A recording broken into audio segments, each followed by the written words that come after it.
با تجربه جمهوری اسلامی কথায় আছে রাখে আল্লাহ মারে কে। তার মৃত্যুর খবর ঘোষণাই করে দিয়েছিল ইসরায়েল।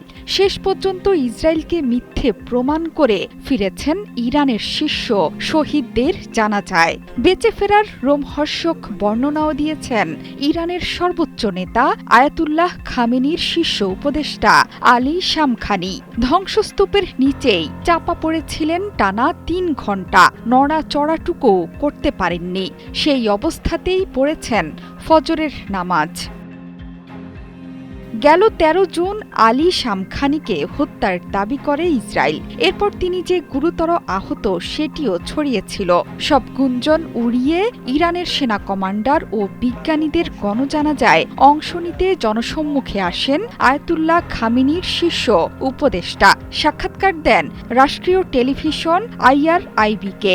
মৃত্যুর মুখ থেকে কিভাবে ফেরত এসেছেন দিয়েছেন সেই প্রশ্নের উত্তরও। টেলিভিশনকে দেয়া সাক্ষাৎকারে তিনি বলেছেন, হামলার সময়ে প্রথমে ভূমিকম্প মনে হলেও পরে বুঝতে পারেন এটি ইসরায়েলের হামলা। এরপর টানা ৩ ঘণ্টা আটকে পড়েছিলেন তিনি। কিন্তু ততক্ষণে তার মৃত্যুর খবর ছড়িয়ে পড়েছে বিশ্বজুড়ে। চারদিকে তৈরি হয় তুমুল চাঞ্চল্য। যদিও ইরানি গণমাধ্যমকে দেয়া বিবৃতিতে শামখানি বলেছিলেন তিনি জীবিত আছেন এবং ইরানের জন্য সবসময় জীবন দিতেও প্রস্তুত আছেন। শামখানি ইরানের শীর্ষ কর্মকর্তাদের একজন। সামরিক কমান্ডার, বিজ্ঞানী ও রাজনৈতিক ব্যক্তিত্বদের সাথে তিনিও ইসরায়েলি হামলার লক্ষ্যবস্তু হয়েছেন। পুরোপুরি গুঁড়িয়ে দেওয়া হয়েছিল তার বাড়ি। শামখানি বলেছেন, শুধুমাত্র ভাগ্যের জোরেই এখনও এই পৃথিবীর বুকে নিঃশ্বাস নিতে পারছেন তিনি।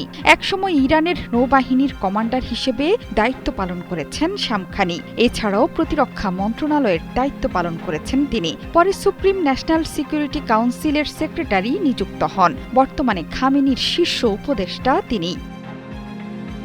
শনিবার ইসরায়েলি হামলায় নিহত শীর্ষ সরকারি কর্মকর্তা সহ ৬০ জনের রাষ্ট্রীয় জানাজা হয়েছে তেহরানে। সেখানে শহীদদের জানাজায় অংশ নেয় হাজারো মানুষ। নিহতদের মধ্যে আছেন ইসলামিক রেভলিউশনারি গার্ডের প্রধান, ব্যালিস্টিক মিসাইল প্রোগ্রামের প্রধান ও শীর্ষ পারমাণবিক বিজ্ঞানীরা। শীর্ষ কর্মকর্তাদের সঙ্গে ৪ নারী ও ৪ শিশুরও জানাজা পড়েন তেহরানের বাসিন্দারা। যুদ্ধবিরতির পর এটিই ছিল নিহত শীর্ষ কমান্ডারদের প্রথম রাষ্ট্রীয় জানাজা।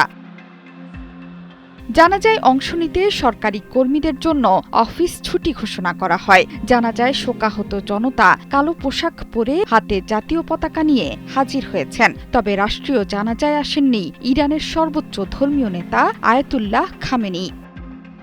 জোহরা চৌধুরী সেতু, ৭১।